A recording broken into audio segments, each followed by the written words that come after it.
So my last video, I wanted to elaborate on the signs of Gemini and Sagittarius. So Mercury, the planet that rules Gemini, is a dual planet, okay? It is the twins. So if we look at Gemini, it is the gatherer of information. And so it's an air sign, and it needs to gather information, creates the intellect. So we read things, we learn things. And then once we have that, then we need to deliver it. So Sagittarius is the one that delivers the message. But before we deliver it, we have to take it somewhere else first. So this is where we're going to bring in journalism. So a journalist gathers information. And so then it takes that information and it needs to go somewhere before it delivers it. And the place it goes is the place that Virgo lives, because Mercury rules Virgo and Gemini. Again, a duality of planet ruling two signs. So Virgo is the discernment of the information. It's to edit it and then publish it. So the editing itself is to discern through it, what are you trying to say with this information? What is the concept? What story are you trying to tell?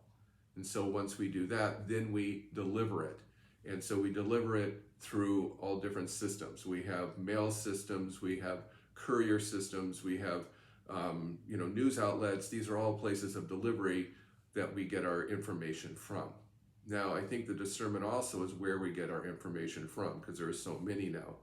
Before we had, mail systems, then we had the courier systems of mailman and vehicles, and then we get, we got radio, we got television. These are all things that are progressing through the systems that are evolving in their innovation.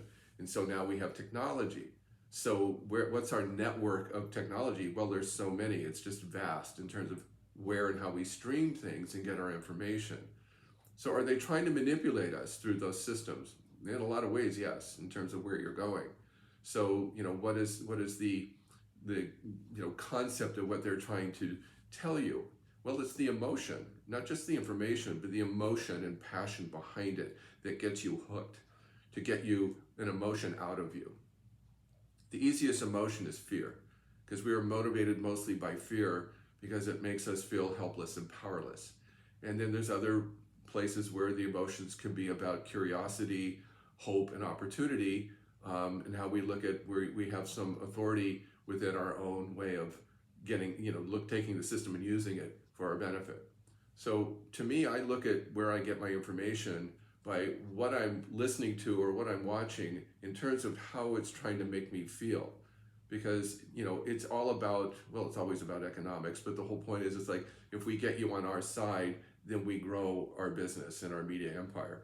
And so that seems to be what's going on, is that they want to control our emotions through the system and the outlets for this type of communication. So I think it's important that we don't let ourselves get separated and sucked into something that we feel we have no power or control over. And I think the thing is that we're humans at the end of the day. We're humanity at the end of the day. And we're being separated on purpose.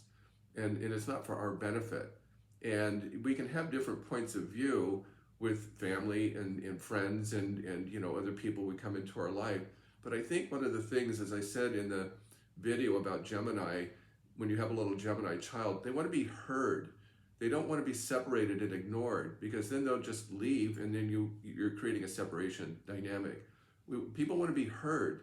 So I think the thing, rather than just to gather information, besides we need to tell people, make us feel like, whatever we have to say is the right thing or important, that we listen first, that we listen to the other person and let them have their perspective. We don't have to agree, but at the same time, it's more important that we listen to understand that you are important. Not just what you're saying or what you feel or these kinds of things, but you are important, and I have the time and the patience to let you give me your point of view. And I hope we can all do that on whatever side we're on in terms of how we're trying to help somebody come back together. Because we do feel separated and powerless and feel we don't have a choice or control, and that isn't getting us anywhere. And so when you look at how we're trying to respond now, is we know we're going into a new world order, and that a lot of these systems are trying to, they're spreading apart, and now we're going to try and put them back together. We have to start with our humanity, and we have to start by, making accountable not just the systems, but us going to them and giving them the power to do it. So I just wanted to create that sort of knowledge base of how we can look at something in the bigger picture of things and take our power back. One of the things I like to do in my readings is to let somebody know who they are and what they are and give them their power back, rather than say this is how they're supposed to be in someone else's world. Because we come in with individual identities and emotions, wants and needs, and karma and dharma and the things that we're trying to navigate.